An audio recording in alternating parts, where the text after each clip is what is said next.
Baby, ziri wana mna January mimi pandai mna January ndakasamanda kandiramba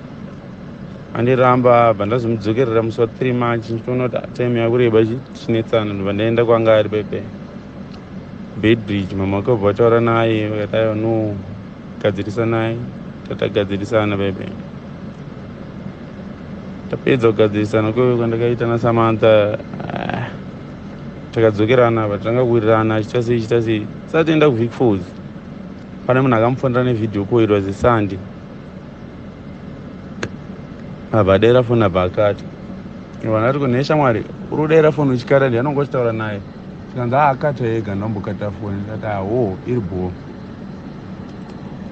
Kubva ndazotora foni iye achiramba kundipa password ndobva ndazoisa password yangu yandakaheka. Kubva ndavhura foni yake kubva ndaona kuti that guy wanga achitotaura naye is a guy wanga achitodanana naye. Tikatoti send me your pictures ndakuona the guy but unotumira mapicture ari pakawasha asi ndogeza mota uri kudzoka nhasi here kwezi pabanga akangouya kunyaradza. Kubva ndanetsanetsana naye kuti 2 minutes ndobva ndazomuregerera ndamuregerera zvapera. Then ndapedza kumuregerera paipai tikaenda kuVic Falls tikagara tikaita sei tadzoka kubva kuVic Falls ndaingeja naye paipai. Kubva tatonzi tikunoona tete vake was supposed to see anti vake 4 weeks back. Abva handiti takatogara paimanheru kanzi ona iwo handichakuda handichadodana newe because of abcd ndizvo iri bhosha mwari yangu. Bandarara mwana makusina bva mukaine tu hasha achita sei ndopaipa wakatanga kunifonera chitafadzwa roeri Samantha. Ndobva ndatomurapisa ndakatoenda naye kuBorodeo Medical Center kuda zvekuma 6 waye ndichimurapisa. Monday ndobva ndatomupa mota yangu Tuesday Wednesday Thursday Friday abva andisungisa bva ndaenda kukoti Saturday makuseni bva ndapiwa bail chipidza apiwa bail. Kubva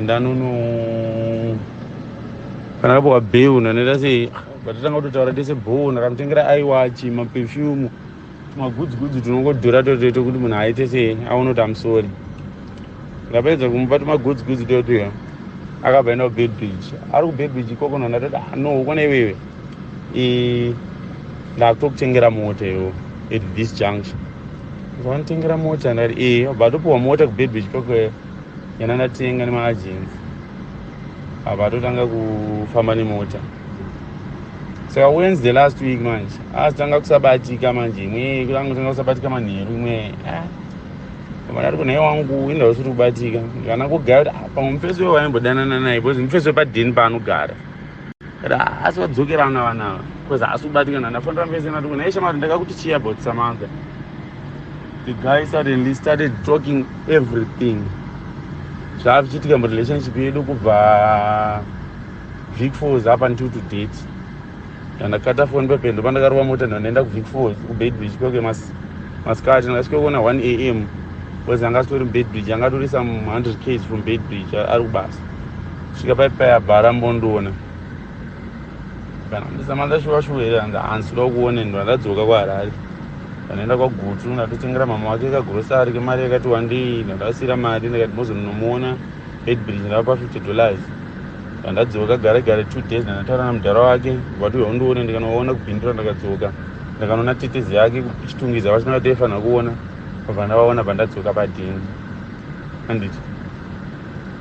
ndadzoka padheni paipai handiti zvapera apa mudhara wangu aimufonera everyday kugazi yangu aimufonera everyday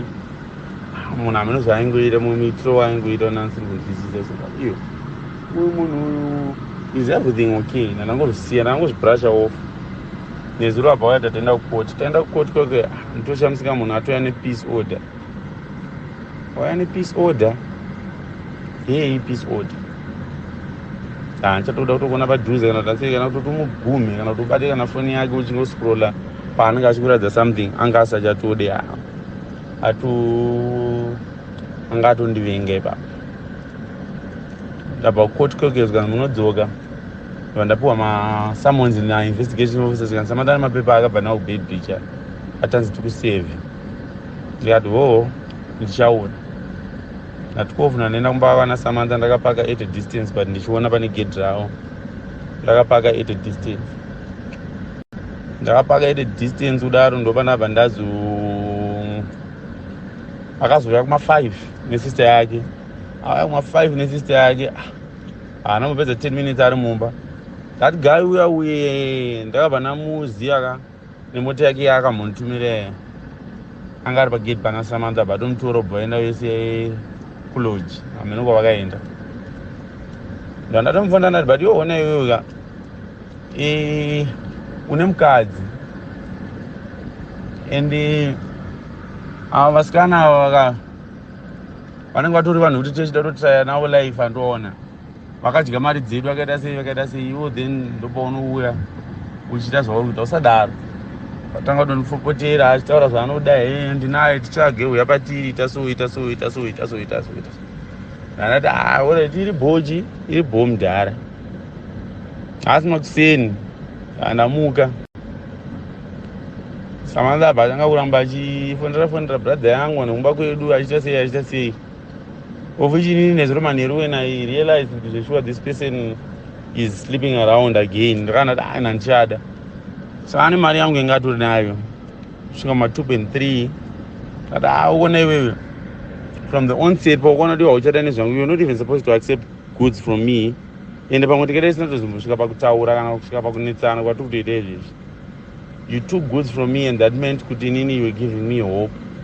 kuti there is going to be us somewhere somehow someday but after that realize that zvemupesi uyu handichada that's when I had a few clothes of her ndivanaenda kubasa kwake ndivana anozisiya nemapiritsi nemachichi zvavaitora kubasa zvimalubricates zvimachii ndivana vaodzana kuti inganetsana nani nemunhu uyu izvi ndo zvinhu zvake